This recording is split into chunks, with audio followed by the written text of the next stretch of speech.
Okay, this is a video I really didn't want to make at all. We got to start out with some hard truth. 2025 has already started with some serious wildfires, and it's going to cause some big problems for the rest of the year, I think. I think there's going to be a lot of different things happening where it's going to make it more difficult for hikers to actually get out into the wilderness and hike. I think there's going to be a lot of rules, regulations, and things like that happening. Now, that's just my thoughts and opinions on the matter, but I wanted to make a video about, well, wildfires. I'm not going to make this super long, and I'm going to tell you how I actually deal with campfires at camp, because I think that's super important. But real quick, like 80 to 90% of wildfires are caused by people. 80 to 90%. Now, not all fires caused by humans are intentional, but some people start fires on purpose. We don't know why, and we don't know how many. And those people are also complete morons.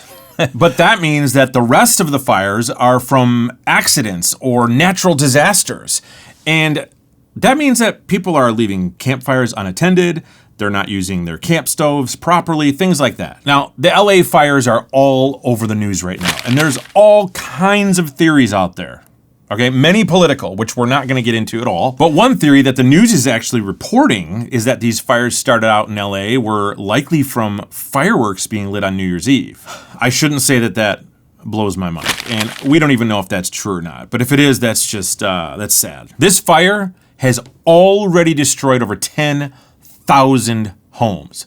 10,000. It's burned more than 20,000 acres. That's insane.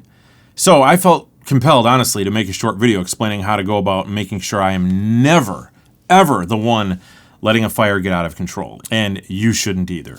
Real quick, before I get into that, honestly, my heart goes out to the people of Los Angeles and all those affected by this. I cannot comprehend what you're going through. We are all praying for you. Okay, so here's what I do whenever I have a campfire, and I hope that you are gonna do all of this too. First, always check the local fire restrictions when you have a fire. If there are fire restrictions, just don't have a fire. They're there for a reason. It doesn't matter if you're a firefighter or an Eagle Scout and you know how to put out fires and all that stuff. The restrictions are there because the Forest Service may know something that you don't about the area and the risk for those fires. All you have to do is go to the state or national park website of where you're going and look for any restrictions. If you can't find anything on the website, just call them. A few years ago, I was with my son in Red River Gorge, and we were also with a buddy and his son, and we had a fire when we weren't supposed to. We didn't check for fire restrictions. We didn't even know there was a fire restriction. Well, what happened was someone in the middle of the night saw our fire, called on us, and the next morning the ranger came out when he could find where we were at, woke us up, and put out the smoking fire that was still there. I'm embarrassed to say that that's what happened. And he used his water bladder to put it out. And he could have given us a fine, but he didn't. He was really cool about the whole situation, and he kind of let us have it, and he left. And we got really lucky. And that could have turned into a really bad situation, not just because we would have gotten a fine, but if our fire had gotten out of control, it would have started a wildfire. There's a reason that there was a fire restriction, and we could have caused some real damage. Second, if you're using any stove or lantern, make sure that they're on some stable ground away from the stuff that can catch on fire. Third, never leave your fire unattended. Just don't do it.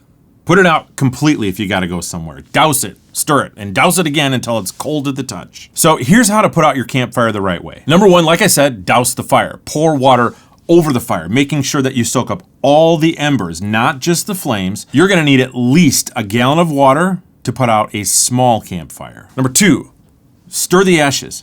All you need to do is use a stick or a shovel, stir the ashes, get any charred wood, put it in there, stir all that up, and this basically helps get the water to all the spots you might have not seen from the top of your fire when you were looking down at it originally. Number three, scrape it and mix it, okay? Scrape any burning material into the center of your fire and mix it up with all the wet ashes. Number four, check for heat. Okay, the easiest way to do this is just to take the back of your hand, put it near the fire. If you feel any heat at all, the fire's not out. Okay, there's burning embers, okay, below the ash.